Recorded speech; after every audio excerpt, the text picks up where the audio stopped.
Good evening, everyone. I'm Andy Elbaer.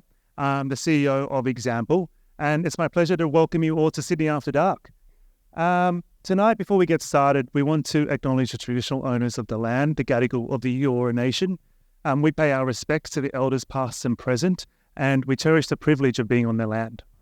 At Example, we transcend the traditional boundaries of being a creative agency. We are a culture practice. We create places and experiences that captivate. That means going beyond the traditional headlines and deeply resonating, shaping our communities and driving impact. If it's creating the next enduring culture destination, or if it's around redefining the way that we eat sustainably, our approach is all about really enriching the cultural fabric and really helping shaping the communities. Our team, the brilliant minds that you'll find speaking tonight, pouring drinks and hosting you all, are more than just the creators and the thinkers. They are artists, they are musicians, they are DJs, and they are bartenders. They are culture vultures and creators. All of them really embody the true spirit of Sydney, and they bring such a unique flair to our work. And tonight is our mission in action. We're here to delve into, to challenge, and to really help redefine what Sydney's nightlife identity is. We are not only here to discover what our city is after dark, we really want to help participate and get you all to actively participate to really helping shape what our nightlife culture is. Tonight, you're going to hear from Chris, our head of strategy. He has worked with our in-house doctor and futurist, Dr. Clarice Garcia, to develop a range of insights and thoughts and provocations for tonight's discussion. The panel will be led by Karen Ferry, our extraordinary Executive Creative Director. She'll be leading the panel with some industry luminaires such as Michael Rodriguez, our 24-hour nighttime commissioner, Suze Tucker, the editor of Concrete Playground, Mark Castillo, the head of entertainment for Solitel. We've also got Andrew Boone, the head of marketing and creative for Finely Tuned, and Lisa Freshwater, the executive producer of Sydney Fringe Festival and World Pride. Before we get started, a few big thank yous from me and my co-founder, Rebecca. And that, first of all, is to Michael Gibbs, Daria Grove, Michael Rodriguez, and everyone at the NTIA and the 24-hour Commissioner Office. A big round of applause for them. The work you guys do, the dedication, the tireless effort is making such a profound effect on our city's nightlife. And not only just that, our whole city cultural landscape. So a big thank you. I'd also like to thank all of our panelists for dedicating their time tonight, as well as our team. I'd love to thank our friends at Diageo for the epic margaritas. All of you have really helped make tonight happen, and we're very, very grateful. To kick off with a few words before we get started, I'm going to introduce Michael Gibbs from the NTIA. Thanks so much, Andy. It's fantastic to be here tonight with all of you, talking through what is a really important topic. And similarly to Andy, before I delve in, I want to also acknowledge that we are meeting on the lands of Gadigal people and pay my respects to elders past and present. I also really wanted to say thank you to Example for putting this event on. I think everyone here knows the tireless effort that Example does in advocating for the nighttime economy and the work they do on the ground to create really vibrant, sustainable and diverse parts of the nighttime economy right across New South Wales. And I also want to call out Andy, Beck, Karen and Chris for their tireless work. They do fantastic efforts to make things more vibrant for all of us. I think tonight's conversation comes at a really poignant time. There's a lot of regulatory reform going on in the nighttime economy at the moment with the Vibrancy Reforms Bill currently before Parliament. And Mike, I won't steal your thunder. I know you'll probably talk way more about this than me. But this is a real milestone for the industry. It's something that industry collectively has advocated for such a long time. And to see these changes start to come to fruition is a real watershed moment for industry to be able to double down and to create the kind of experiences that we want Sydney and New South Wales to have. It's a really exciting opportunity. I think it's something that if we all get behind one another, all work together collaboratively and create a collective voice for the nighttime economy, it's something we can really harness. We've got the right political will at the moment to delve into the nighttime economy to create great opportunities and reimagine what it can be. I think that's such an important part of this conversation tonight, looking at where has Sydney been, what has been our nighttime economy experience, but where are we going? How are we harnessing that and looking at the different subcultures that are really coming to the fore? How are we creating the kind of experiences that people want, that they're demanding? So I'm really excited to hear this evening from Chris and go through the research that the team's done and hear from our amazing panel. So enough from me. Chris, hand over to you.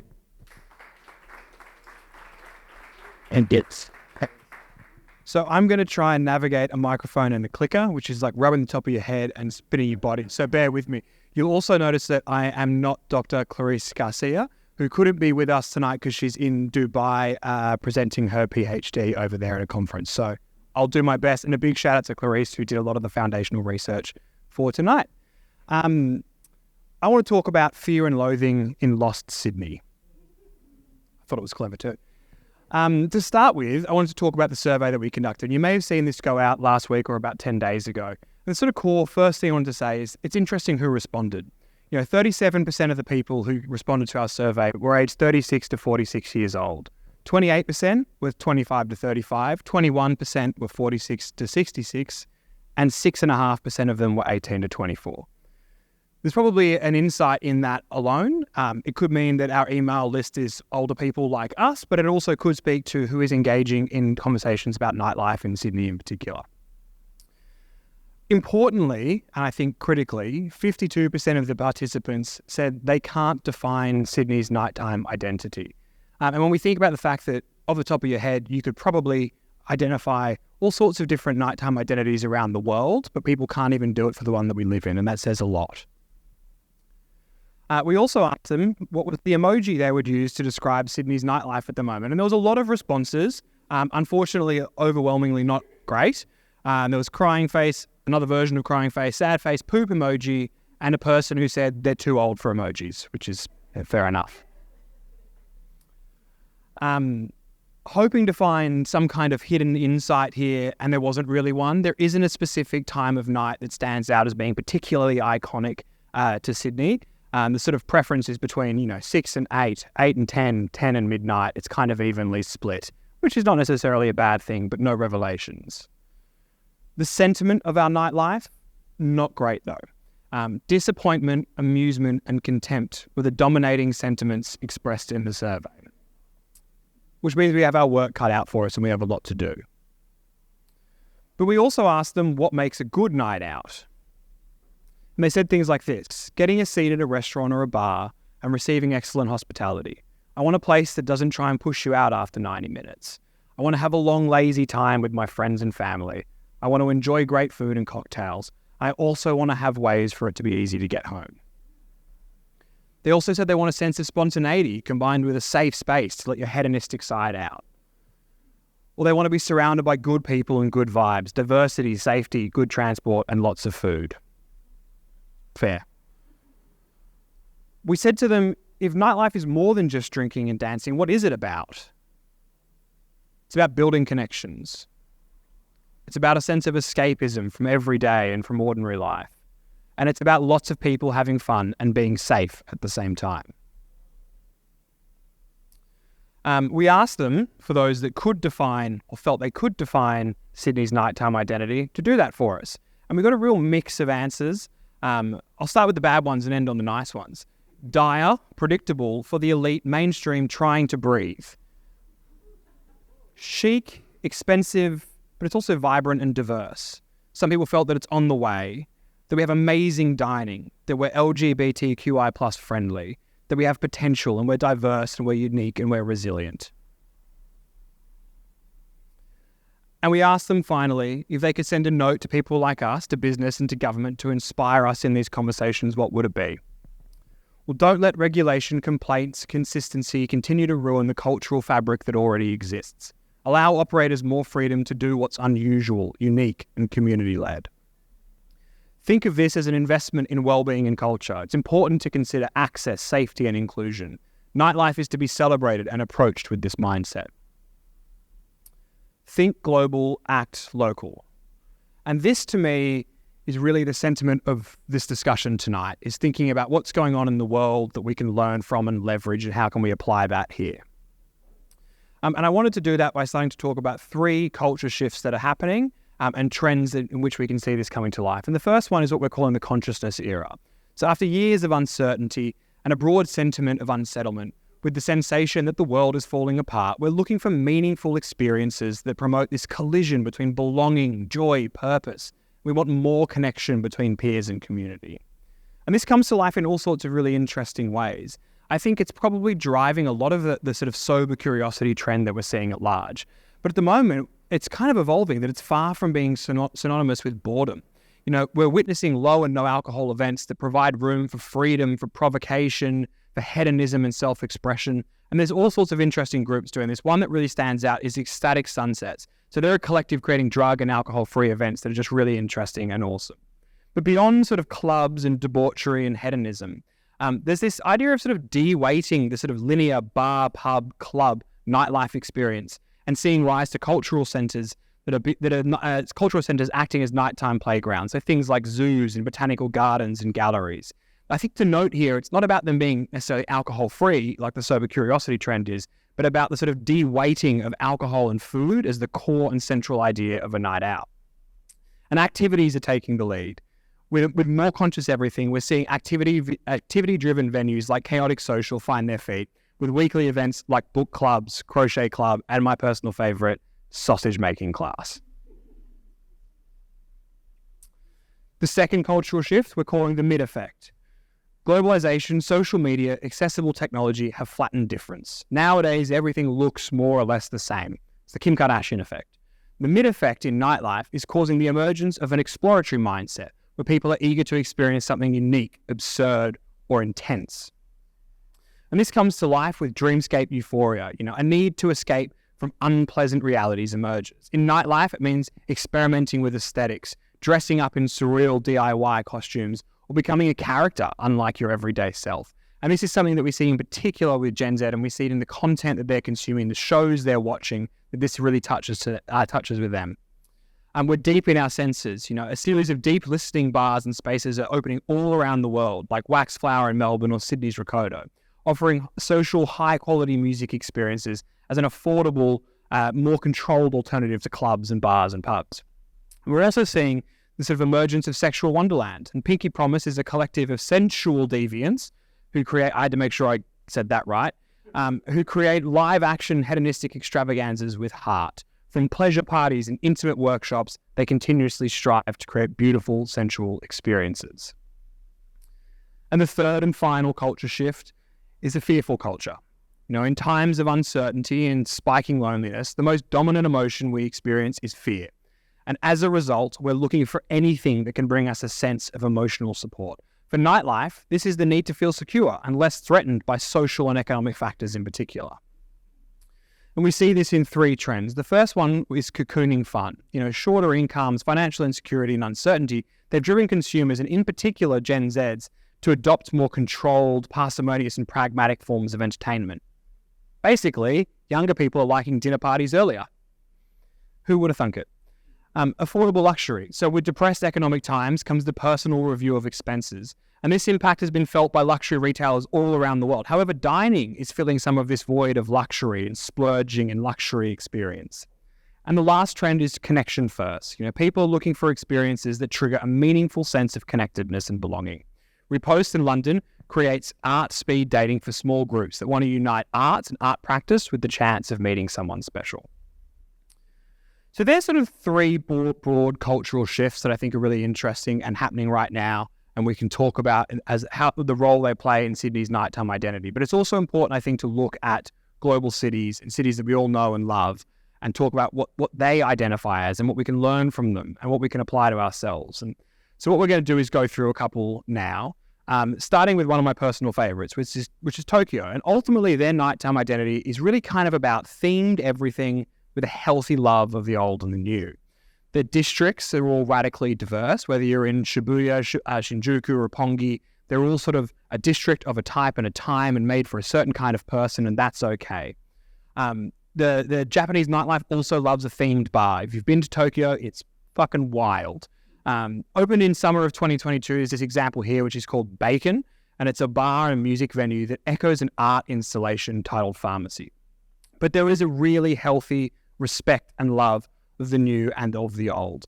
And where venues like Bacon are drawing in crowds and headlines and conversation, the izakaya is the ultimate home of Japanese eating and dining. For Rio, it's about carnival, it's about spontaneity, and it's about the beach. Pedro do Sal is a really interesting neighborhood in Rio, and it's the birthplace of samba. It's one of the most important cultural sites in all of Brazil. They have events every Monday night that attract locals and tourists, and it's about dancing and celebrating and having fun on the street and in bars. It's a bit of a free-for-all. But Rio in particular really leverages its beachside vibes. So it plays a significant role in the city's nightlife. And the beachside bars are known as barracas. There we go. And they're home to sunset parties as well as sort of these picturesque spots to take in the night. And probably the most important of all is Carnival. But beyond the month of Carnival, the spirit and essence of that, of dance, of music, of fun and celebration, lives throughout Rio. Passcode 7116. Anyone that needs it? Berlin. Diversity, experimentation, and the underground is the core sort of identifying markers of Berlin's nighttime identity. And diversity is really sort of part of the standard here. There's two really interesting examples of that. The first is Pornceptual, a queer bi-monthly magazine that promotes accessible electronic music nights. And that alongside another group called Room for Resistance, which are a Berlin-based queer collective that have sort of developed this divergent club counterculture, is really interesting sort of expressions of diversity and acceptance within nightlife. You can't talk about Berlin without talking about clubs, home to, quote, the best techno clubs in the world. These spaces are reminiscent of the illegal parties that took place after the fall of the Berlin Wall, a sort of homage to history, deliberate or otherwise. And the underground. There's this real notion of rebellion and underground. In particular, there's this really wacky event function space called Cosmic Casper, which more closely resembles a techno fever dream than the corporate offerings found in Sydney. Like that's a function space, and that's the waiter. That's craziness. And Melbourne, a little bit closer to home. I think if I asked any of you to define Melbourne's nighttime identity, we'd all probably start by talking about the small bars, right? Central to all of the nightlife is the abundance of small bars, often themed, with a range from wild and loud to subdued and premium. This is arguably one of the core tenets and most important points around Melbourne's nightlife. But late nights and events, late night arts in particular, and events are also really, really central. And unlike Sydney, where you can't even get a coffee past 3 p.m, Melbourne and Melbourneites, or Melwegians, whatever you call them, embrace late night arts and culture, whether it be live performance, art installations, or festivals. These occur at night as much as they do in day, which is quite foreign to a native Sydneysider, the idea of things being open that late. And at its core, Melbourne as a city in particular has creativity at its heart. And I think that's probably the central organising idea of brand Melbourne, and that comes through as much in its nightlife as it does in the day. So it's a bit of global, but we're thinking globally, we're acting locally. So we've got to talk about Sydney. And what is Sydney? And what is Sydney's nightlife? And what is our identity? My preamble for this next slide is don't fight me. These are the sort of core answers we got from the survey.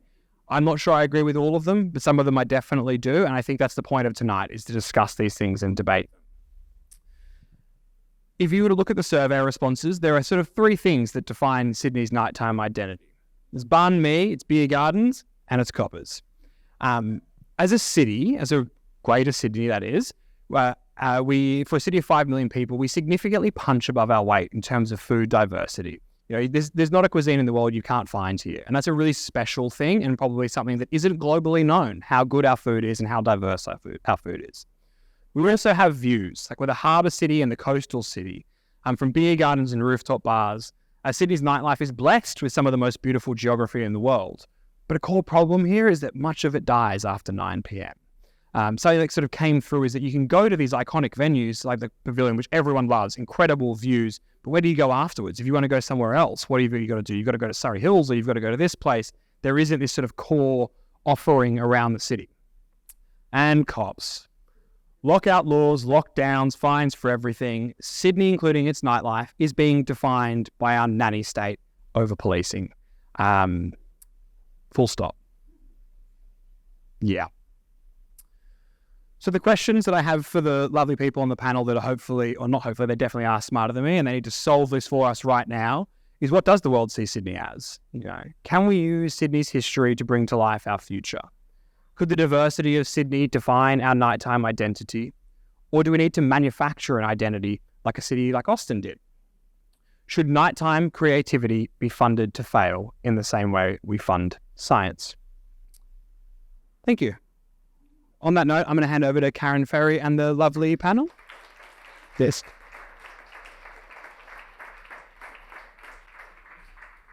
Did you want that one? Let me see where you the mic. Okay. My chair. Wonderful. Hello. Here we go. Thank you, Chris. I will say I did a very quick skim of his presentation early today, and I thought that the summary of Sydney was actually just Chris's opinion of what he thought Sydney was. I was like, wow, you're really sort of cliched. But yeah, I'm glad to hear that it's not what you think. So I would like our panelists, sorry, I'm just moving furniture while we're talking. I would like our panelists to sort of start making their way up as I guess we start to delve into this really big, hefty, kind of impossible to answer discussion within an hour. Sydney nightlife, it's no surprise to anyone in this room. Sydney nightlife has really been rung through the gauntlet. Lockout laws to the COVID lockdown to the cost of living crisis, in memoriam to a nightlife that's kind of died almost 10 years ago as of February, and now kind of exists in the memories of the people who had experienced it. And as it starts to emerge from the permafrost, as we kind of chip it out of the freezer and we start to resuscitate it back to life, what is left? And what do we have after a decades of change? And how do we define what a nightlife identity is? And so we've got this amazing panel of people who've come to discuss this topic with us tonight and how we reach this ambition, because it is an ambition, right? But before we meet them and introduce them, I'll quickly introduce myself. So my name is Karen Ferry. I am the Executive Creative Director at Example, and my experience that I bring to this is pretty much nothing except that I have always grown up and lived in Sydney. So I'm not sure I could say lucky, but I was really there for the 90s to the thousands to the 2010s and experienced what Sydney nightlife was in that period of time. And I got to go to all the really terrible bars. And so my job today is to be the provocateur. I'm going to ask some questions that are going to be really stupid, and we're going to get some really smart answers. And so I'll be guiding us through the chat. At the end, there'll also be a little 10-minute Q&A that we can start. If anyone would like to sort of ask some questions of the panel, there'll be some mics going around as well. But yeah, I'm going to sit down now. Here we go. I'm going to move this aside. So, very excited to introduce our panel. Tonight, we're going to be hearing from Michael Rodriguez to the side of me, who is the state's inaugural 24-hour 24-hour Economy Commissioner, which is a very long title, but a very important one. Michael co-founded the Global Lifestyle Timeout in Australia in 2007, and in 2018, he also launched and chaired the Nighttime Industries Association, who we're running this event with, the Industry Association was instrumental in lifting the lockout laws and shaping the state of New South Wales 24-hour economy strategy, which I believe you're very involved in now. Yep. We also have to the end Lisa Freshwater, who is the executive producer of Sydney Fringe, which is the largest independent arts festival in New South Wales.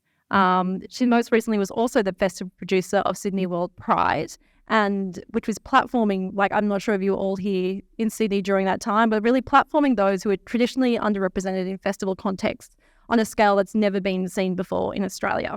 Lisa is also the founder and director of Fem Presents, producing work that celebrates diversity. Andrew Boone in the middle, here we go, is the creative and marketing director of Finely Tuned, which is a Bondi-based ideas and events agency which are responsible for amazing festivals like Lost Paradise, Lost Sundays, Above, and Not Fest. He's got 15 years as an accomplished content marketer, community builder, artist manager, label owner, event promoter, and radio DJ across Australia and the UK. Suze Tucker is second from the end, and she is the editorial director of Concrete Playground. She's worked across publishing like Pedestrian TV, but also worked across leading content and strategy initiatives and agencies like We Are Social and Analog Folks. So it's a really sort of interesting balance of marketing, but also media. And then finally we have Mark Crellini joining Crellini joining us, tongue-tied, who is the group entertainment marketer for the Solatel Hospitality Group. And he runs the programming of 8 strong nightlife venues, including the Abercrombie, Golden Sheaf, Tokyo Sing Song, Barangaroo House, Opera Bar, and more.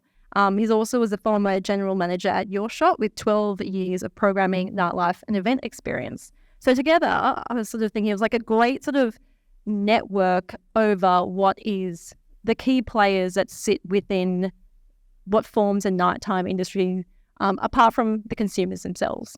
So if you'd like to give our panel a welcome hand.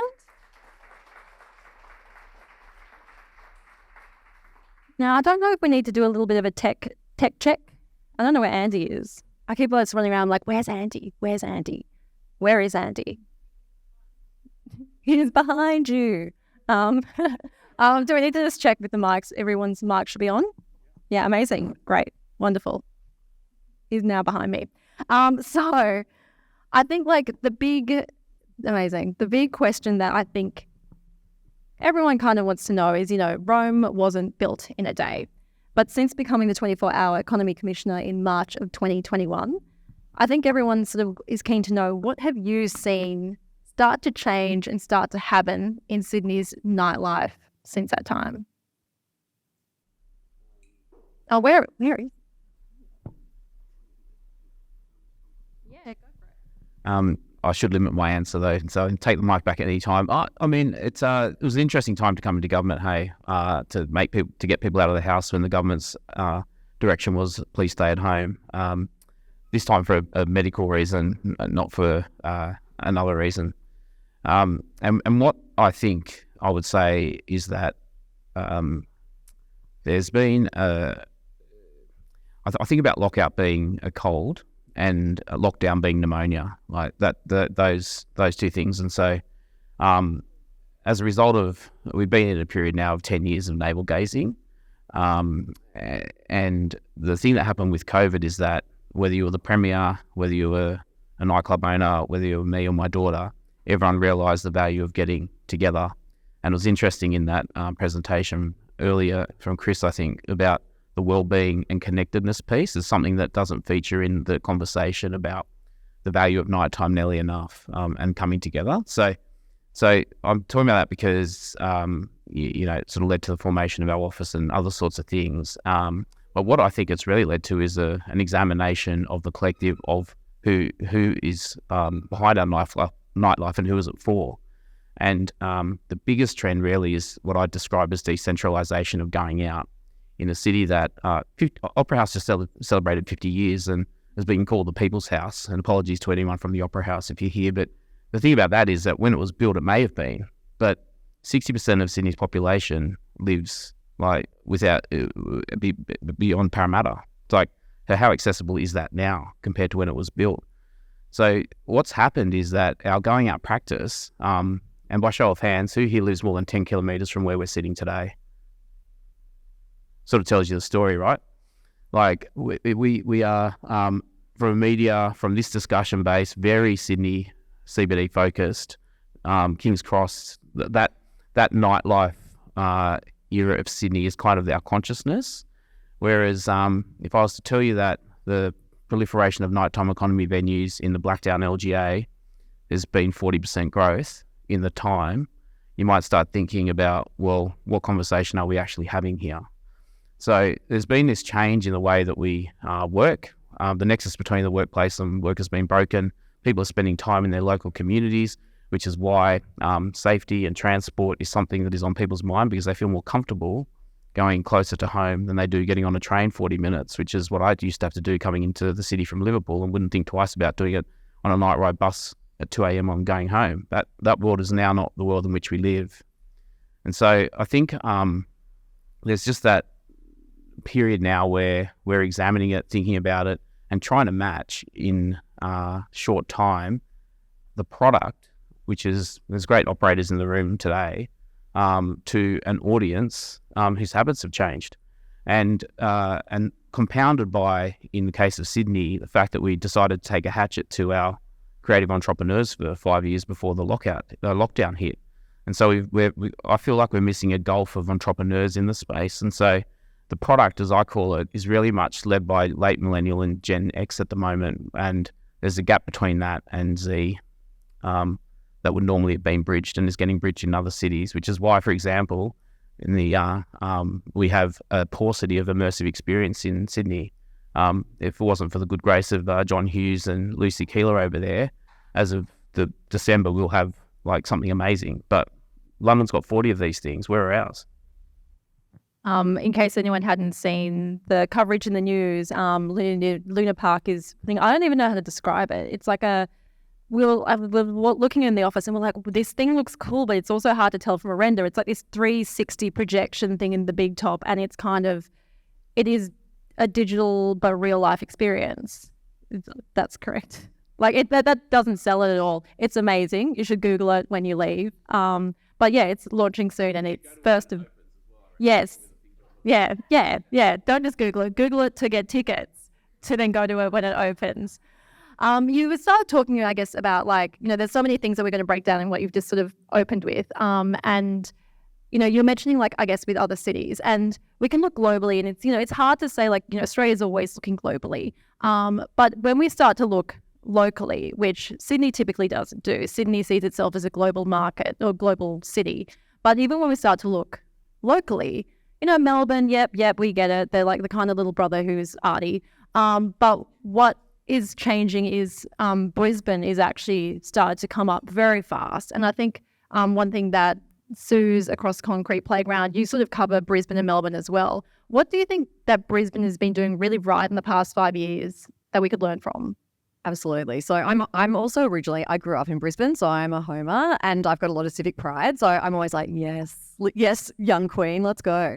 But I think that I think one of the problems that Sydney has kind of that's come on over the past 5 to 7 years with lockouts and with the consequences of the pandemic has been we've become and also I think the way Australian tourism, sorry for the tourism Australian people if you're here, the way that we internationally and interstate perpetuate the perspective of what Sydney is everything is imagery that is about the daytime. We're at the beach.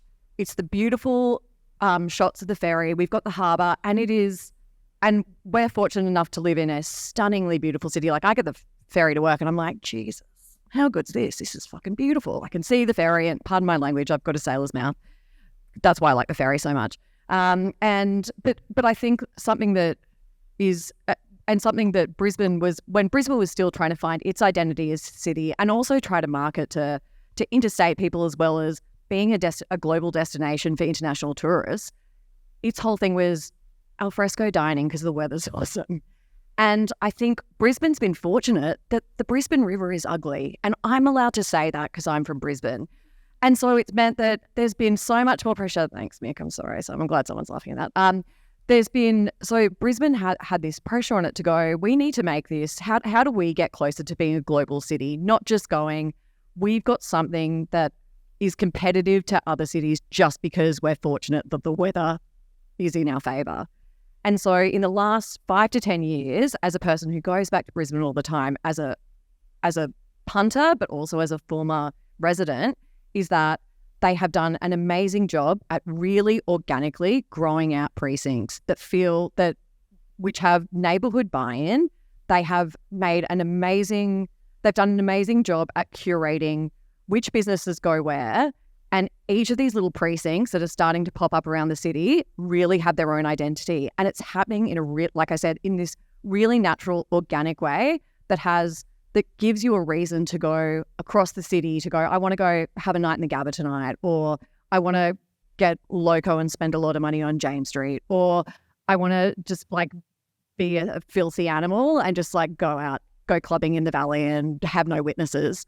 And that's happened really organically, but that is hard. It takes a lot of investment, and Brisbane is fortunate that the Olympics is in 2032 and they've got, there's already plans to go, how are we doing wayfinding around the city? How are we changing public transport? But also how are we investing in smaller businesses that are going to add vibrancy to different precincts and different neighbourhoods. And I think another reason why that is starting to really grow beyond the investment is it's less expensive to start a business in Brisbane.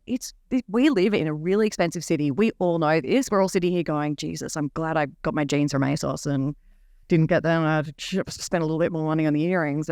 We live in one of the world's most expensive cities, and for smaller business owners who are like the fabric of our communities, the fabric of our nightlife, ideally, in addition to the wonderful gentlemen who sit beside me and the wonderful woman who sits beside me, who their organisations are critical. But at the end of the day, if you've got the industries can do a lot of hard work, but you have to have buy-in from the punters, because you can set the tone as the industries, but it's about getting the consumers to have buy-in and going, I'm part of this. I feel like I'm part of it.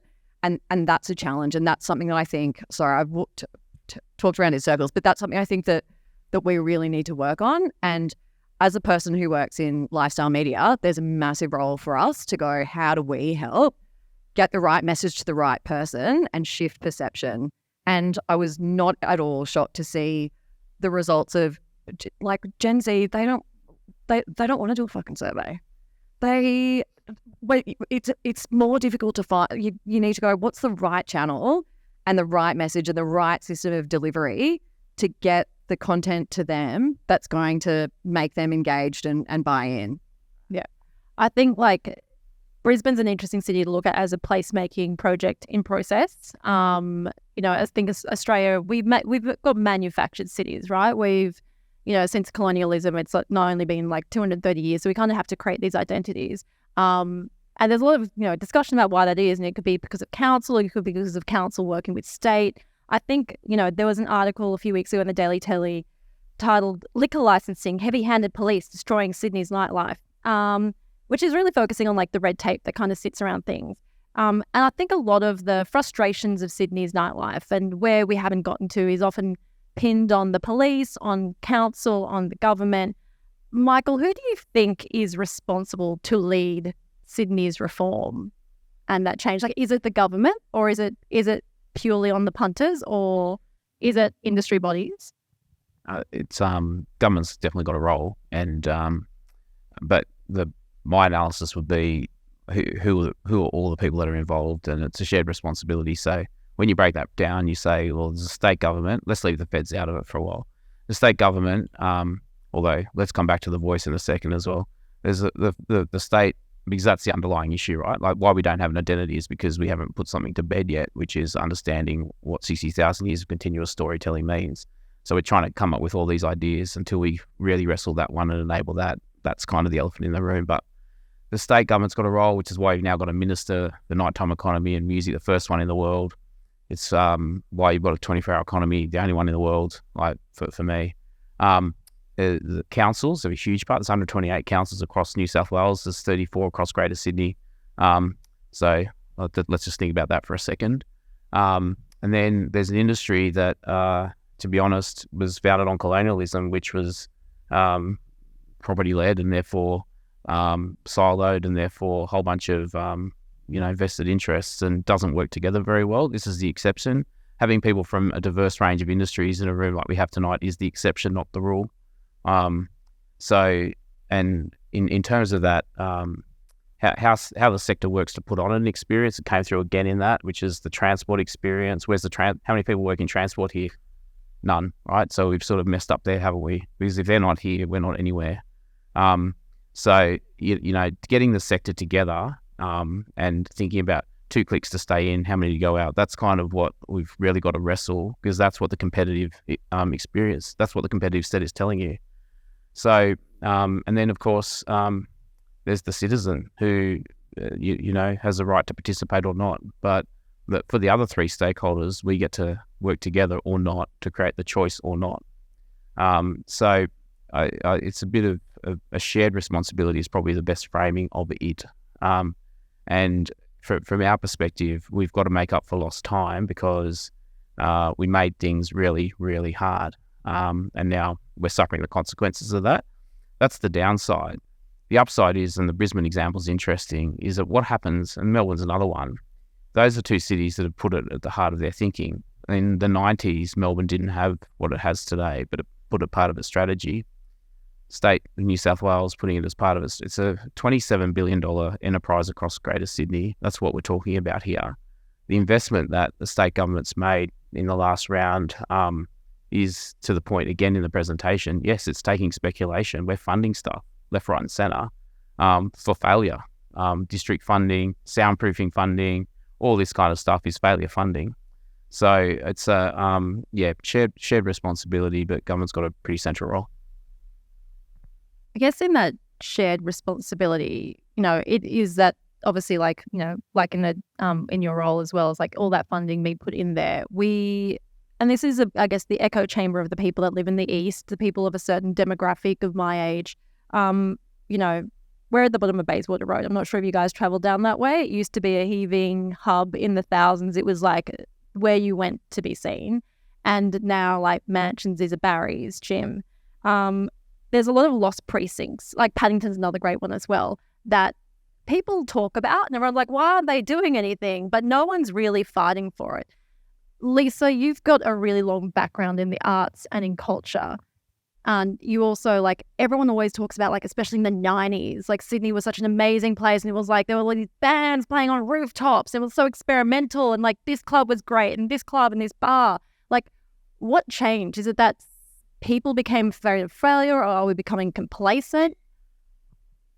I don't think we're becoming complacent, but, definitely my 20s was in the 90s. And, I was thinking about this today that through World Pride, we had an exhibition at UNSW galleries called The Party, which was a retrospective of the 90s parties, by culture makers and artists and photographers. And it was an extraordinary exhibition. And a friend who's, kind of early 30s came up to me and said, oh my God, what happened in the 90s? How did we not know? And I think in the 90s, I was at uni and we kind of had artist friends, and we lived in a warehouse in Surrey Hills. Someone would have been living in this space here, and this is what's happened to it. People are priced out. In the 90s, artists lived in the precinct and created the energy and the vibe of the space and set the tone, and governments weren't in the way. I think when you were asking that question to Michael, like, whose responsibility is it? I think it's government's responsibility to get out of the way and let artists and administrators to get out of the way, because artists are in places now where they're creating work that is creating a vibe of the space, and that's not here in Sydney. We don't have the only opportunities that they have here are to come in and go through an EOI process and meet KPIs. And that's not what finding and discovering the culture of today is about. We need to provide spaces, and that's what Fringe does, is providing spaces for artists to come in and really discover what is our voice? Who are we today? What are the Sydney stories? Yeah. Mark, I know at Solitel you work with quite a young audience of I think 18 to 28-year-olds, which is Gen Zs. Everyone loves to talk about Gen Zs. We talk about Gen Zs a lot in advertising. Most people in advertising are not Gen Zs. So everyone's always like, Gen Zs, what do they want? Who are they? They're not here. Where are they? And I guess you know where they are, and they're often at the Abercrombie.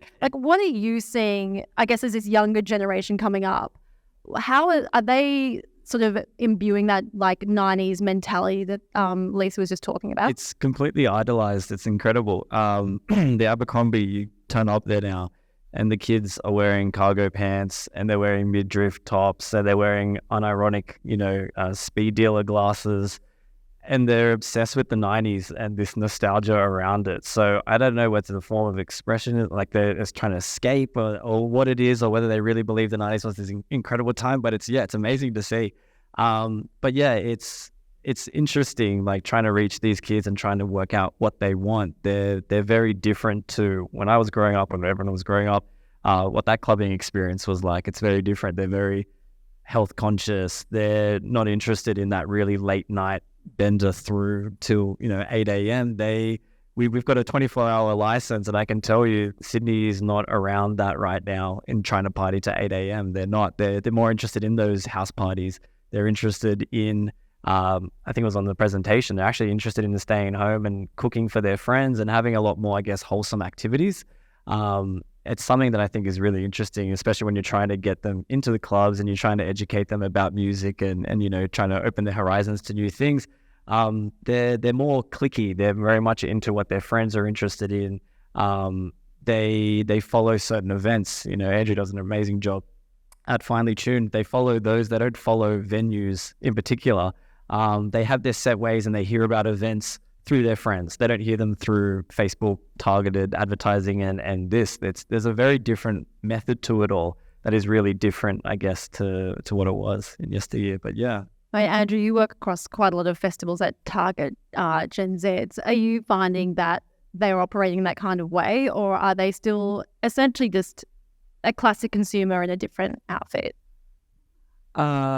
I think Gen Z are a little bit of a lost generation in a way with everything that's happened to them. They haven't really had an opportunity to really learn and explore in the way that a lot of us would have had the privilege of doing. And I also think that they are experts at sort of seeing through any sort of bullshit. They're really about like an authentic connection and sort of speaking to them on their terms. I'm not surprised at all to see that only 6.5% of the respondents to the survey were Gen Z, because it probably wasn't a TikTok or something like that that they were responding to. So I think that Gen Z are actually quite a passionate and interesting group of people, but you really need to be able to sort of connect to them in a way that feels authentic and genuine. And so I guess like a lot of the stuff that we do at Finely Tuned across our event spaces is really about sort of harnessing that sense of community. And I mean, one of the taglines for one of our parties, Lost Sundays, is find your people at Lost Sundays, and trying to find a way to build that sense of community. It's not just about the hedonism or sort of like raging to the music, although there is a lot of that as well. But it is about sort of like trying to, I guess, platform the idea that getting out of the house is more than just sort of spending money and getting drunk. It's about kind of meeting people, sharing ideas, and kind of connecting in person to person. Yeah, I mean, it's funny because it's very wholesome, even though people are getting enlightened in some way. That is still like a very like a nice sort of premise as to what it is. It's you're talking about like, I think, authenticity, and that's something that's sort of coming up in like the chats I was having you guys with beforehand as well. Lisa, we were talking about like how authenticity is starting to come through with a lot of, I guess, that whole festival landscape. I mean, how are you seeing it being applied to micro festivals? Yeah, I mean, I'm thinking about like how Michael started this conversation that, nightlife is actually what is springing up outside of Sydney. And that's where some of the most interesting work is created. I think it's not here because it's not really where the artists are living.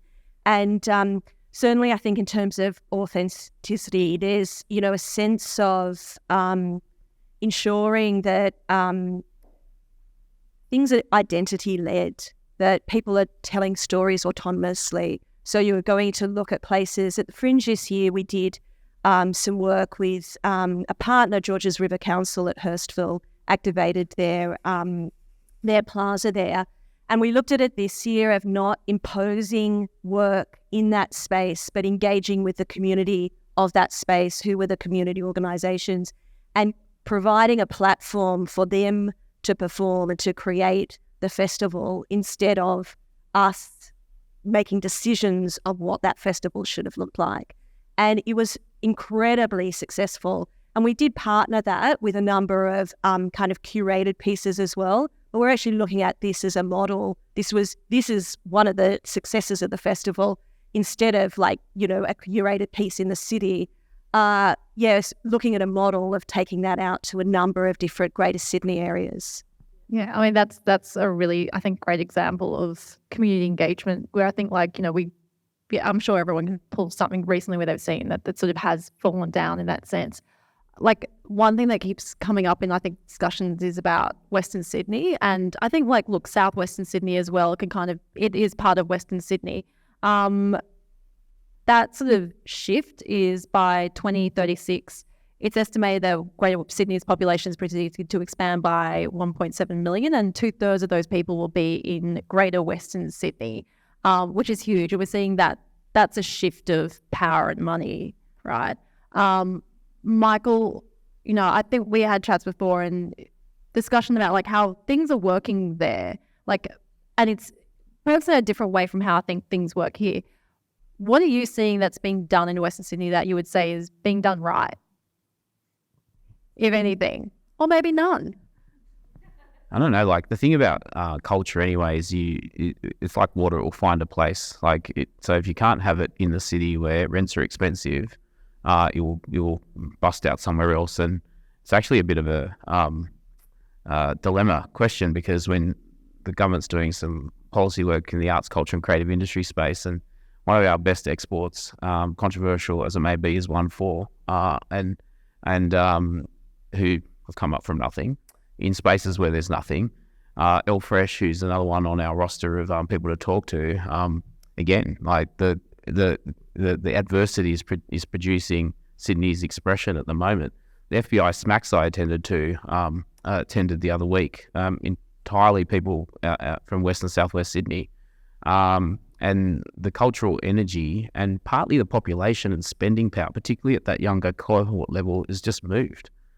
That's the thing that I think about quite a bit. And the question, I think, for us in terms of how Fringe approached it is, I think the model, which is it's a collective impact approach, really, which is to, as opposed to dictating down that entertainment is 2 shots of whiskey and 3 schooners and a degustation.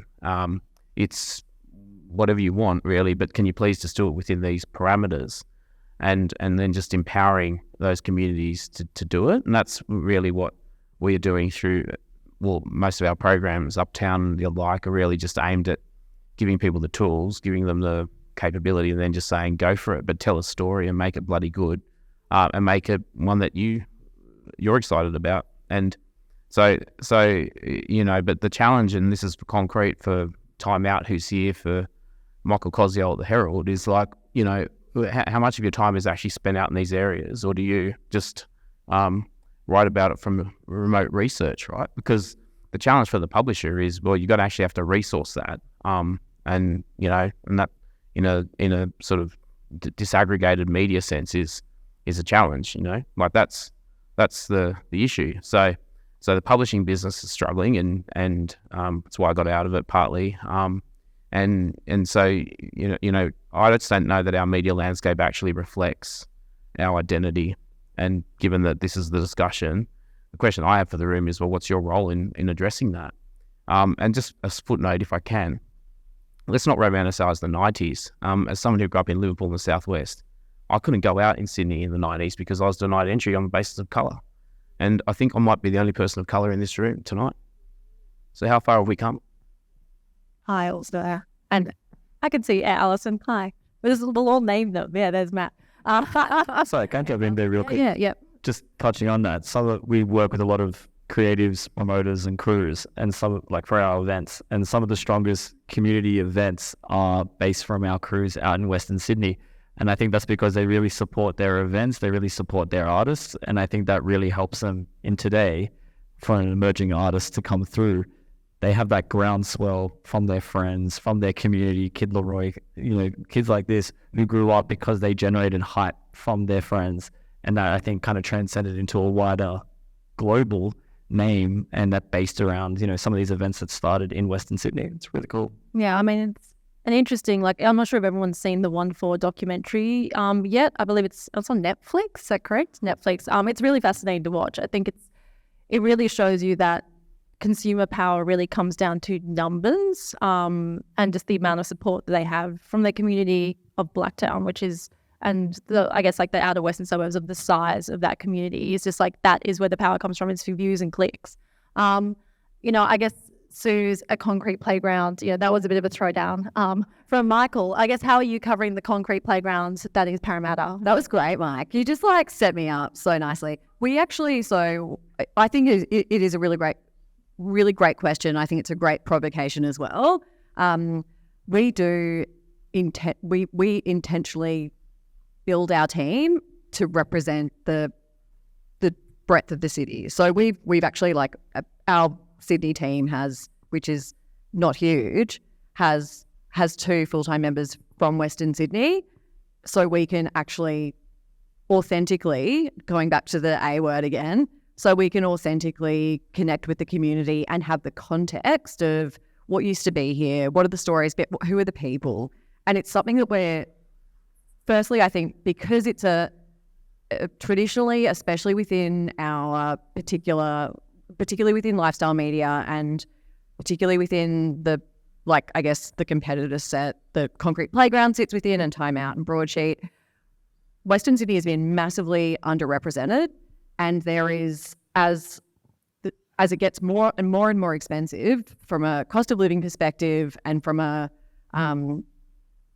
and we're in times of kind of like this economic downturn, people are moving further and further out beyond the city limits, or beyond the city limits, I don't know if that's the right term, but further out from the CBD. And there's a growing community there who are wanting to create and like crying out to create their own community and having their own. I mean, it's the same thing that I was saying about Brisbane before, except on a much bigger scale. It's like, how do we create the precincts that the community absolutely gets behind? And you're seeing that in Western Sydney from a music and parties perspective, from food and drink, festivals, community events across the board. It's a massive untapped opportunity from an audience perspective. But I mean, and which is part of the reason why we went, let's intentionally, like, we wanted to fill a gap and go, that's an audience that is being massively underserved. But also we were going, that's an audience that is not being captured, and it's an opportunity for us. So we're kind of going, how can we, it's an audience there that deserves to be served, but it's also an opportunity because they're captive and ready to actually to feel more represented. Yeah, I mean, ultimately, to live in this city, you make a decent income. Like anyone who, it's like, this is not a cheap city to live in. So it is good expendable income out in the west, out in the southwest. I guess with this, and, part of the Uptown project is that there are so many different parts of Sydney that are activating off. When we think of, like, how Chris sort of summarised, what are the identities of Sydney? Isn't there, like, I guess the most famous city nightlife ideas of, like, London is pubs and theatre and New York is like Times Square. It's very symbolic but simple and very iconic, but just can be limited down to an icon. Can you embody an identity of Sydney with such a complex message? Like, is that sort of hard to sell as, like, or communicate as a tourism, but also as, I guess, something for locals to grasp hold of? I've since retired as a communications expert, but what I think about that is that we're looking at those icons as Sydneysiders, looking at a romanticised version of the world, like, because we have to distill it down and justify why we flew to New York, right?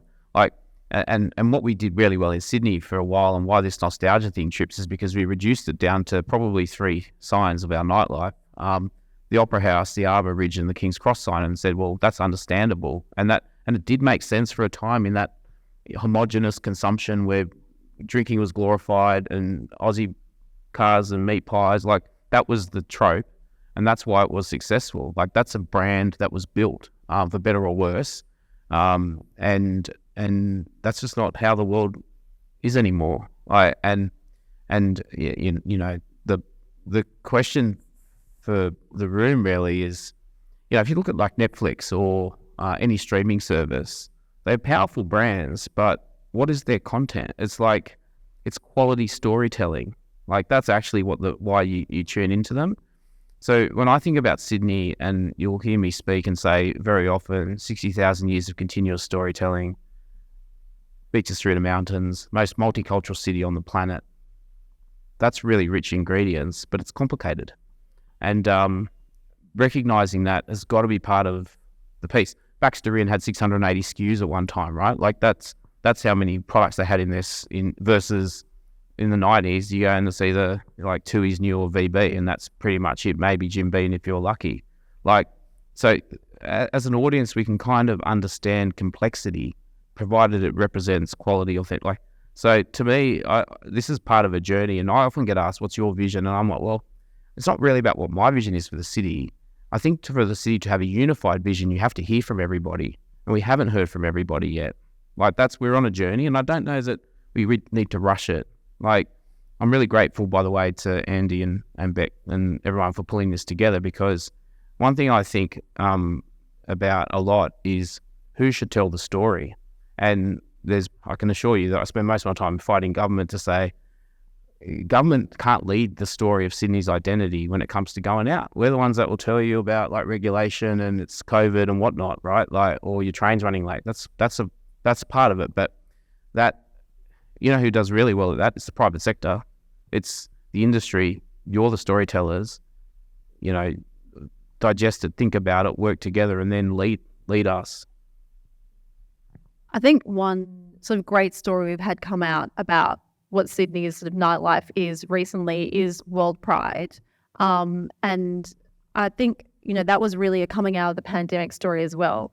Like, Lisa, I guess, you know, as part of like being a member of that team, pulling that together, what were you seeing out of the behaviours that really helped make that successful?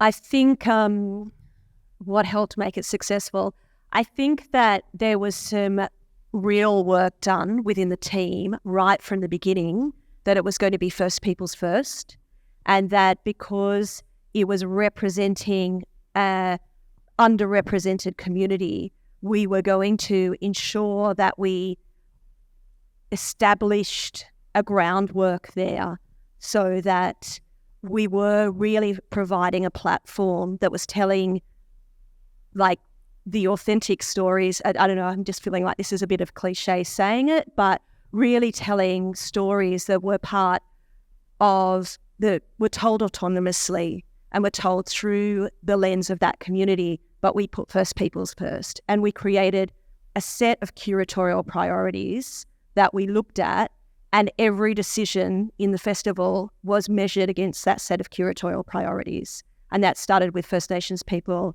It then went into people from coloured backgrounds, gender diverse people, women, young people, and elders. Yeah, like it's, you know, we've talked about how consumers want authenticity, but there's also something to be said about acting authentically as well. Did you see much of a change, I guess, you know, in behaviours of people attending festivals pre-COVID versus after COVID? Or pandemic lockdown, sorry.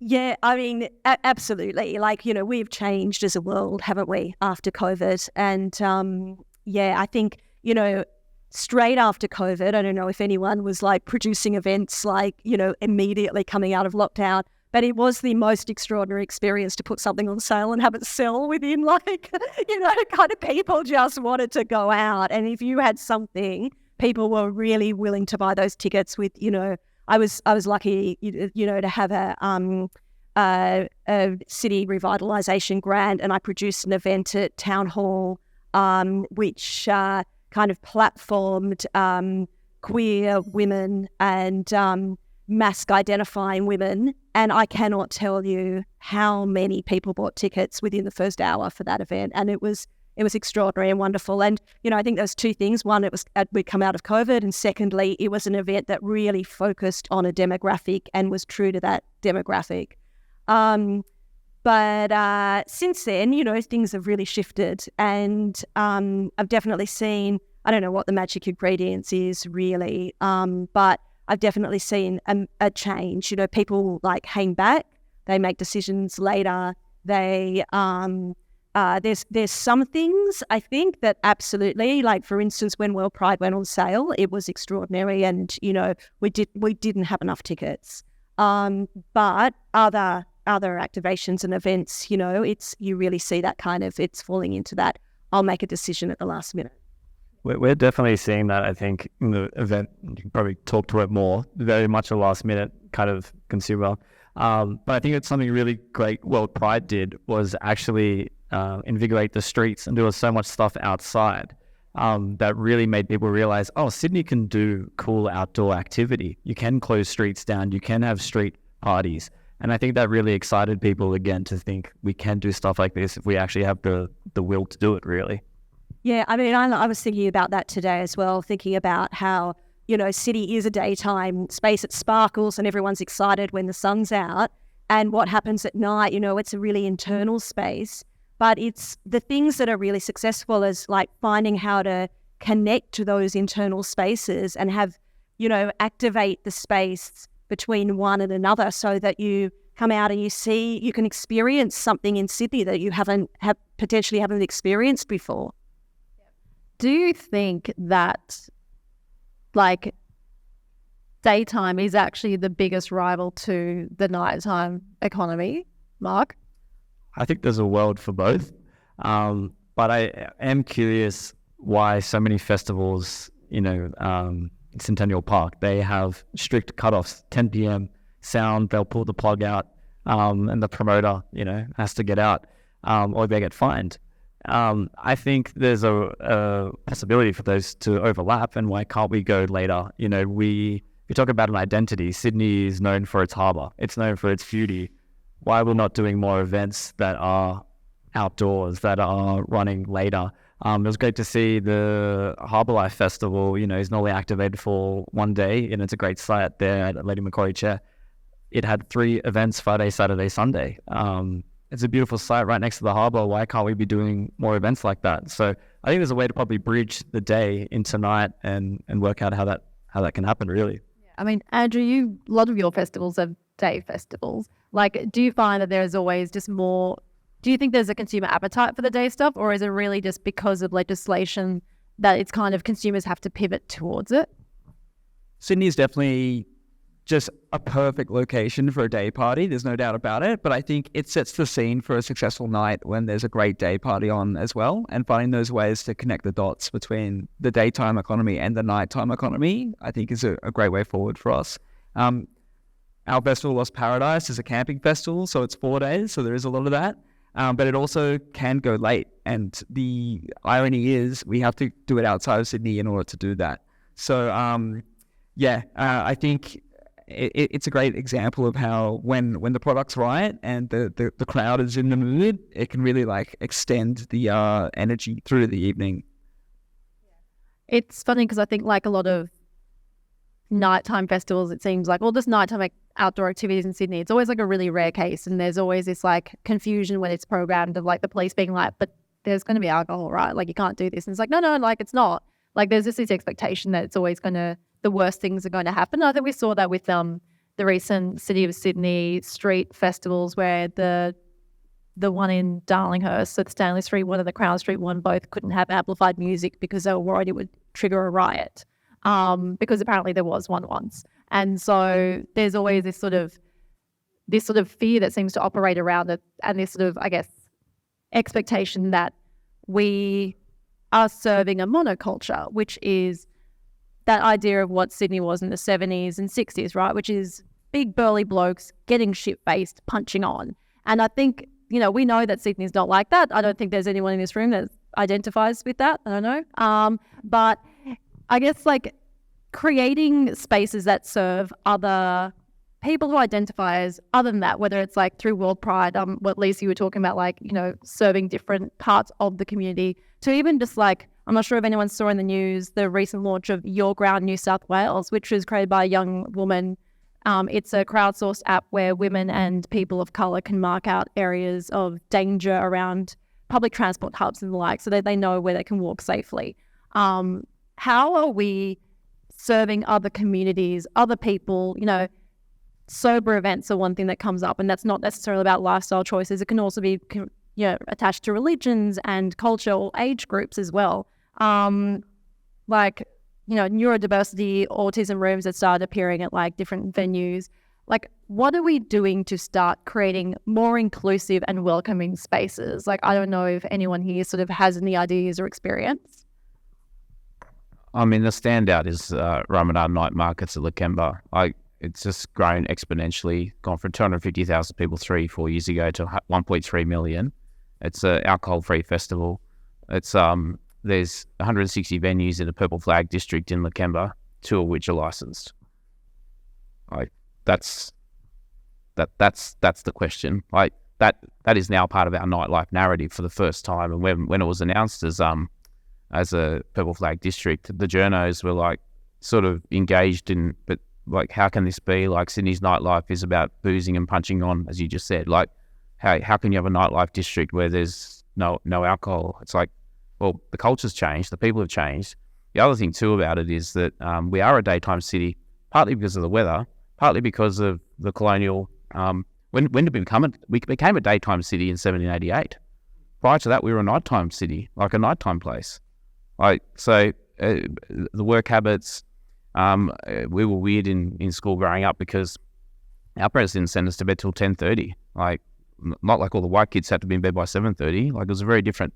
And these Asian, Harris Park, all these places, like they're just trading, and that's where you find late night food, right? Because culturally, that's how you practice. I mean, it's sort of mean Indians turn up to work late and all the rest of it, but that's just a different approach to life, right? And so I think that there's just going back to some of the fundamental principles here, and you've heard diversity being part of the aspiration. That's diversity in the business. It's diversity in media as well. And so, I think we have to, and I'm on a mission just to really diversify the media approach to this, and again, encourage all of you, encourage the brands in the room to think about this, and think about, are you actually reaching new audiences, or are you just doing what was happening 10 years ago because that's what you're comfortable with? I think a big one that always comes up as well is the ability to move between spaces, right? Like, I think people then go to where they feel safe, but then it's hard to jump somewhere else. And Sydney does have that geographical distance between things because, like, we don't have the population size to create these like intense hubs, with the exception of like the Enmore precinct. I know World Pride, the buses were a really big part of seeing them shuttle people around. Like, even Michael, you said, like, I can't remember, you said it also was like a slogan about the transport. If we aren't here, we're not anywhere. If they aren't here, they're not anywhere. I guess, like, how important is transport in telling that story? I mean, I'm not sure, Lisa or Suze, if you've got sort of any viewpoints on it as well. I think it's I think it's kind of critical, actually. I think if we're using New York City as a comparison, you can have a night out in New York and cross miles and miles go from one end of the city to the next, one of the densest cities in the world. And there is that, I guess, a exploration mentality of where will we go next. Whereas, and this is purely me speculating, and this is just me anecdotally saying what I think, but I do think we have okay, let's go out tonight and settle in somewhere. We're not going to go across the city. We're not going to go to we'll start in, it's like, let's have a night out in Newtown, or let's have a night out in Parramatta, or let's have a night out on the North Shore, because getting from one side of the city to the next is hard and it's really expensive. I was saying to Daria before, I live in Uber on Saturday night to go from Balmain to Pyrmont, which is, as the crow flies, like 3 Ks or something. Terrible with geography. And it was $60 because of surging. And I was like, well, I'm just going to do it. But that is such a handbrake for anyone who's like, $60 just to get where I want to be, not worth it. I am going to stay indoors and have my dinner party and get my mates over and get a couple of bottles of wine at the bottle shop, because it's prohibitively expensive otherwise. And that ability to get from one precinct to the next, and I know there's so much going on there's so much going on in the public transport in terms of development and the ability to get from one end of the city to the next, but it doesn't feel like it's lending itself to social activities. It's like, how can we be more efficient? And that's not what about a good nightlife culture is. It's not about efficiency. It's about going, where could we end up? Where to next? And spontaneity and you know, in the transport, our ability to cross between places and get from one precinct to the next, even one suburb to the next, it's something that we need to solve, because I think it's either too hard, takes too long, or it's too expensive, and that is a really hard thing to solve. And apologies to anyone who works for local transport, because I know it's just I think that's really like, you know, in Brisbane, the Lime scooters became a really big thing, but then also became a hilarious thing where people were injuring themselves because they were doing it while they were drunk and they were flying through the city without helmets on. A Lime scooter is like a motorized scooter. It's like a Lime bike, but more fun and dangerous. Totally. I guess like, oh yeah, please. Can I just say I got an electric bike about 3 or 4 years ago, and that absolutely changed my life. Like, I would have been able to cycle from Balmain to Beaumont in 10 minutes for nothing. You know, I think there are ways, and I actually think it's like almost the media's responsibility to communicate how you can make those links and all the opportunities that are there, because when I got on a bike, I discovered a whole new space. Yeah. Gonna make them cool. That's our next project. So I guess, you know, you touched on the Lakemba night markets. When I was speaking to Chris, one of the things we discussed was what is Singapore's nightlife, and it's like, it's huge and it's eating. And there's these like other forms of nightlife that I think break out of our expectation, which has always been around bars and venues and places where it's really about like, or like music where it's loud, it's heavy, and you're all standing around and drinking. Even I think there's Fortress is a new gaming place that's open in Sydney for gaming is like, I think a third of people, especially millennials and Gen Z game. It's like in terms of where money goes in terms of sports and betting, it's where it's all at. And that's just opened up as well. It's kind of, it changes the way I think we think that people spend time with each other. And I guess, you know, 6 o'clock swill, if anyone no one here probably remembers living through it, but if anyone casts their mind to the history books, that went for 40 years where at 6 o'clock every night the pubs would shut in Sydney. Sydney has long been a nannied state, like since Captain Bligh. So, you know, in this sort of mindset, does Sydney, and this is my last question to pose with all of you, does Sydney want a nightlife, or do we want the nightlife that we had, or is it actually just something different? I'll start with you, Lisa.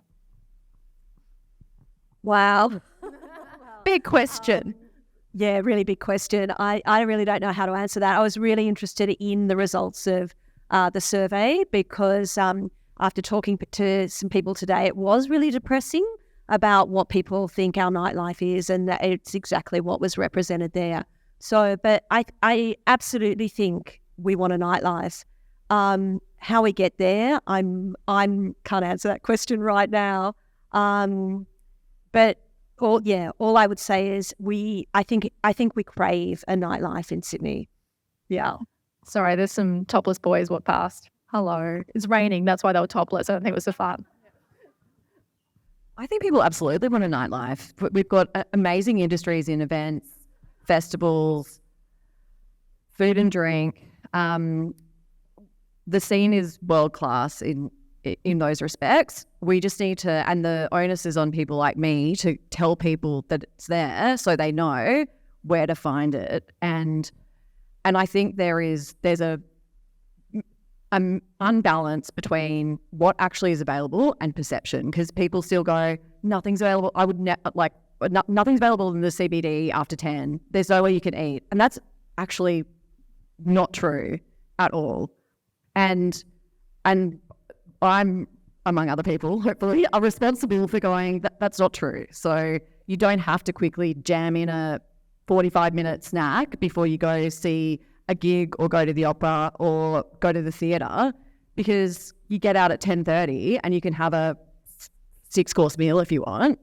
And people just don't know, because I think they can't get over the Sydney shit, and we all need to go to be complicit in changing that perception, because it's not, the industries are, like I've said before, they're pulling their weight. We need to go, how do we get the consumers to actually recognise that and make that and give them the right information, meet them in the right channel, but make sure that those stories are reaching the people who matter, because we can have amazing things going on in the industry, but if the punters don't turn up, because ultimately at the end of the day, we need to engage consumers, we need people to spend money. That's what the nightlife culture is about. It's about people going out and spending cash. And they need to know the best way to do it, the thing that's going to work for them, and where they want to spend their hard-earned. And I think I've got me and my colleagues and peers have a massive job to do in making sure that message is really clear.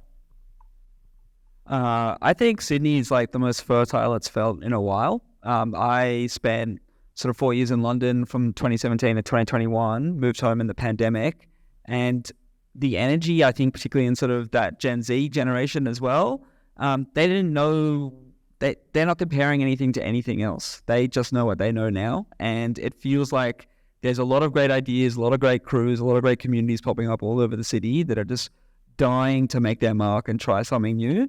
And I think it's on all of us to find ways to enable that as much as possible. And that's, transport is a big one. I think, actually like South by Southwest the other week was like a really great way to activate like that whole space in sort of Central Park, Broadway, Haymarket area. I think there's just a lot of like fresh ideas and fresh energy coming through, and it's actually kind of up to us to sort of change the narrative a little bit from people who knew what it was, stop longing for what it was, and start embracing what it is now and encouraging more people to try more things. Jumping on that 100% from the Gen Z's perspective, I guess we see from the venues, they want different things. I think they want, they don't know what to compare it to. So they turn up to our venues now to run an event, and they want great sound. They want great lighting. They don't want a pub that just pretends to be a nightclub. They say, hey, like, what's going on here? What is the standard, and can we do this? Can we do that? And they don't really take no for an answer, which is pretty impressive. They throw their weight around, which is funny for 18-year-olds. But I think there's a lot of kind of things that we do need to kind of address for it, and it's not anyone's direct fault, but there's 18-year-olds trying to go out and they're paying half their paycheck on a single drink. Why are they going to go out and do that when they can stay at home, have a house party, do their own thing? Transport, everyone's talked about that ad nauseum, but there's so many different parts to it that we can work on, I guess, and that's Mike and his crew's domain. He's got a big task there, and he's done a great job with it. But I think there's some stuff we can do to kind of really help them along the way.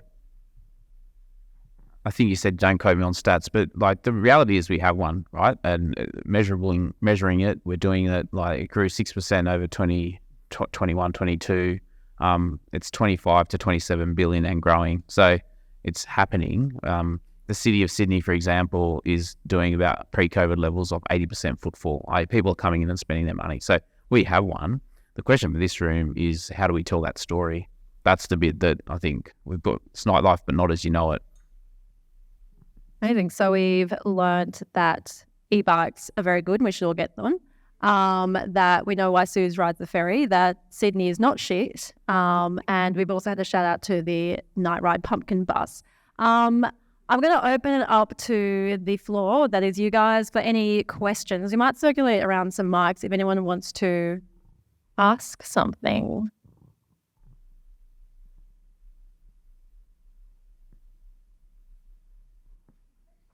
It's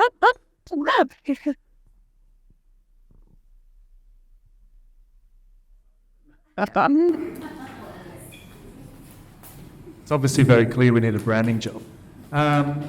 So I think when we looked at some of those insights of the different cities, we had Rio, Melbourne, Berlin. It was really clear what their identity was through lots of the different festivals, activities, the things that were on. And when you think of those cities, they're also extremely diverse. When we think of Sydney, we're also diverse, but we probably don't have the same or singular narrative or curatorial that comes through all of our amazing festivals and events, etc. How could, we've got festival owners, we've got bars, we've got clubs, we've got food precincts. How could we come together to define what our narrative is and curate things that build our narrative over time? I actually think we should lean into the opposite. Yeah, I don't think we need to be like every other city that has one singular and unique narrative. If we don't have one, because I think we're imposing something on the city to try and find that. I think we should really lean into the fact that our narrative is completely diverse, that we are, communities from all different backgrounds with all different needs and wants, and for our, kind of nightlife and for our identity. I think we should lean into that.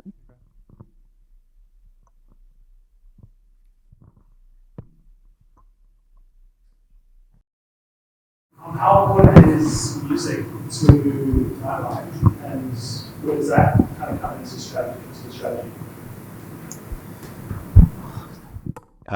The government piece on this is it's pretty damn important. The incoming government at state level is committed to $103 million over 4 years and has set up Sound New South Wales. So it's pretty key. I think about music and dance as it's just fundamental to human connection. So the question that I think it's worth just having, if you want to go down this discussion, and the team here would be great to ask, is what percentage does it comprise? Like, there's forms of entertainment. Competitive socializing is the category you might attach to board games and some of the other examples that were put up earlier. Immersive experiences also come along. So to me, in the same way that TV, radio, like stream, all these things come and they fit. We can't increase time. There's no way of increasing it beyond, although 25 hours hotel. Anyway, but it's so I think that it's so important. But I think we should be not referencing what we had in the past, but what does music look like for the future? Would be my answer. I guess because that was sorry. I can just shout across to everybody. I guess it was sort of one thing that we're sort of delving into as well when I had my initial chats with the guys was like, what is that infrastructure of music support, especially for emerging artists coming through? What is that? Where are we seeing that? Because there's barely any live venues for live music bands to play, but also I guess in terms of DJs and clubs, I know Mark was sort of discussing of that up and coming ability for artists to get bigger doesn't exist in the way that we used to have. And I think the government's putting funding behind it, but how is anyone seeing it actually being applied? I guess, is anyone because I feel like it's not an area where we're seeing great growth just from an outsider's perspective. So just to, it's on the verge. So Venues Unlocked's just opened, but Trocadero just opened the other night, 3 doors down from the Enmore. It's the hospitality businesses, I think, are just key in this discussion. They have a solid foundation, and with the changes around gaming and other things, gambling that is, there's that it's about diversification of your product. So we're pretty encouraging of all the operators in the room, Solitaire, Maryvale here, etc., to really take advantage of the stimulus, because it's the quickest way to get back to more stages, as opposed to, and I'm not against anyone setting up a dedicated music venue, by the way, but I'm just saying that doing it from a solid base is, from the numbers show, if you can get audit, you've already got marketing, you've already got it's just about adding in the capability. So I think it's happening, and we're seeing more. Lady Hampshire's doing live music. People are rushing at it, which is great. But as I say, we want capital to be invested and be effective. And so just think about the live performance category more broadly would be my guidance. Touching on that, the grants and stuff, I know the team today, we're definitely going through that, looking at what's going on, and I think it's unreal, and that makes a massive change, the soundproofing and stuff like this to the venues, because complaints obviously is a big part to what I think hinders a lot of people here. The other thing I was going to say, in terms of the grants, it's great. We've received some in previous roles. We've definitely received some, and a lot of them tend to be large funding to bigger operators. I think more funding to the smaller and medium-sized promoters. I think that was where you'll see a lot of kind of creativity unlocked, because I think those people really are the ones driving that grassroots change. And a lot of them don't know how to access grants. A lot of them aren't qualified for grants. Or putting the time out of their day to actually apply for that takes a really long time. So I think there's something probably in focusing on the smaller guys that were really kind of lifted up. Giving a lot of funding to Taylor Swift or whoever to come in and do a massive tour is great, and I'm sure it delivers a lot of money into the economy. But if you want to talk about nightlife and perception, building that from the grassroots up is, I think, really where you'll see that pay dividends. It's also a really big opportunity for growth, I'd say, because at the moment it's very expensive to tour artists internationally, and at the same time, Australian musicians tend to hit above their weight as far as our population and the amount of great artists that this country produces. And I feel that finding those ways to build that economy of medium and small artists will allow those communities to flourish, give more opportunities for people to go out, experience things.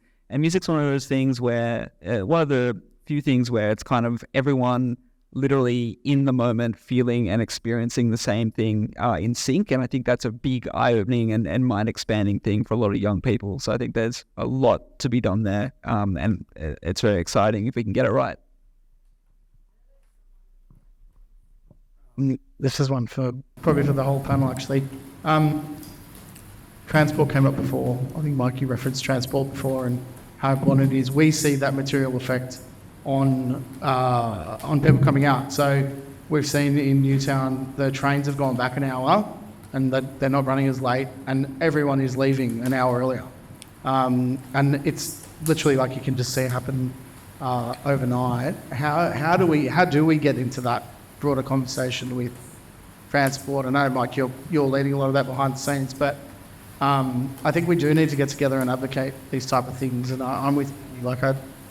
Full credit to putting on tonight and being able to bring us together to do it, because I think everyone is having their own micro battles, and there's probably not enough of coming together and sharing. Yeah, I think it's a really good observation.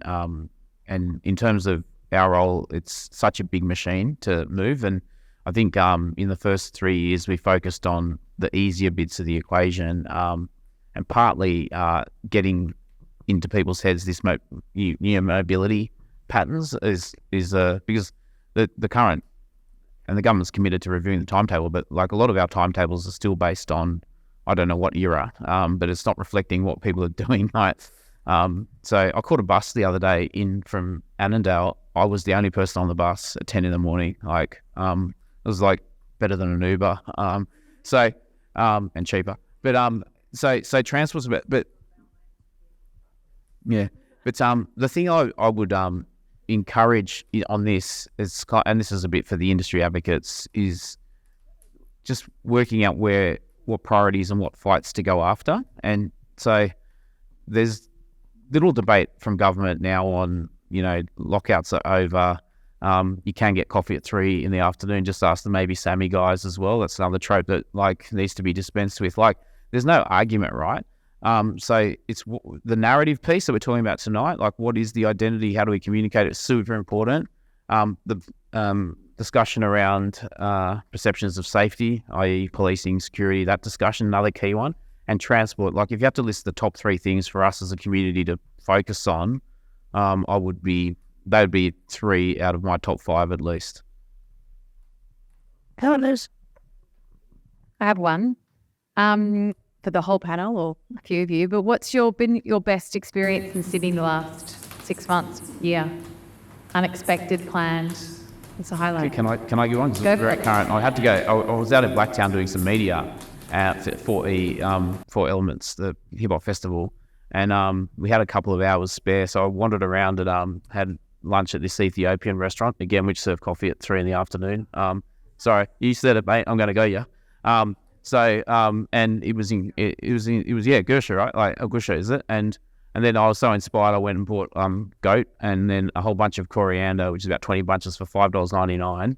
That's about I don't know what the ratio is, 20 times cheaper than what I have to pay in the inner city, and made a biryani that evening. So that was my and saw Maya Jupiter perform. So that was a pretty good afternoon for me. I've got 2. One was South by Southwest, which I mentioned earlier. I actually didn't end up going to the conference, but I did go to all the auxiliary events and just seeing the city alive. And it just seemed to be a lot more successful than I even anticipated it to be. And it was just great to see an area of Sydney activated in that way that I hadn't seen, and to see that many venues as well, sort of, pubs and clubs and theatres and everything sort of converted for the week was really cool.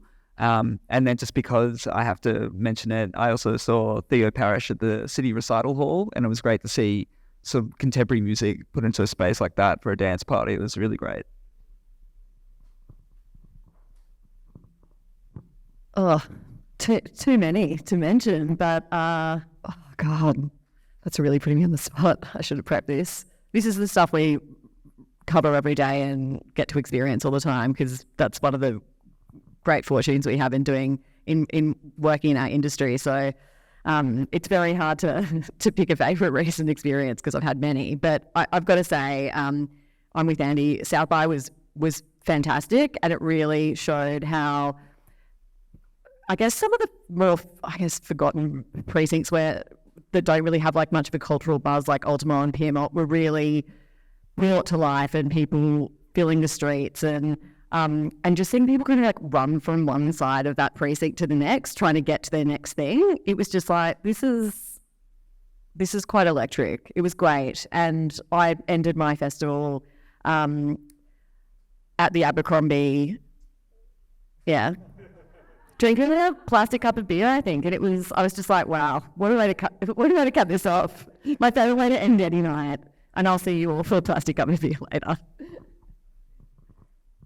I'm going to go with a bit of a familiar theme here, but it's not South by and it's not kind of youth music. But it links up in the way that it was like multiple experiences in one night. So I think that's an interesting theme. And when we're saying that we can't get places, but we want to experience more than just going out to see one thing, it feels like that's like the linking mechanism here. But and it was in World Pride, and it was it was with all part of the events that I delivered. I went down to the Rocks, where we had the Queer Sporting Association did a basketball roller skating disco. That I went down to the Opera House and saw a kind of discussion on Southeast Asian queer literature. Then I went up to the town hall and I saw queer choirs from all around the world come and do a final concert in the town hall. And then at 11:30, I went back to the Opera House and I went into the concert hall, which was completely full at 11:30 on a Thursday night, and saw Opera Australia do a Opera Up Late. Did you go? People cheered and kind of queered the operatic canon. And I came out and I had experienced, 4 or 5 incredible pieces of culture in our city in one night. And I thought, this is what I wish Sydney nightlife was. I mean, I think across the board, across the panel, like, it's such a great example of like the diverse different things that Sydney have on offer, and like just hearing about each of them is like really exciting and engaging, contagious, and you can imagine being there from someone who is locked inside my house every night with a toddler.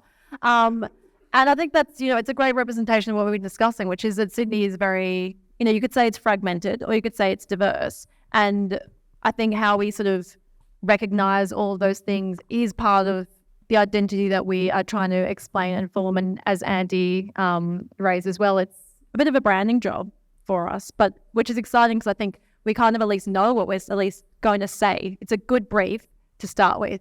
I think unless anyone has any more questions, does anyone have any questions? Otherwise, these guys, if you can grab them before they leave, I'm sure they'll be happy to answer any. I'd like to thank our panelists so much, Lisa, Suze, Andrew, Mark and Michael, for spending time to talk to us about their experience.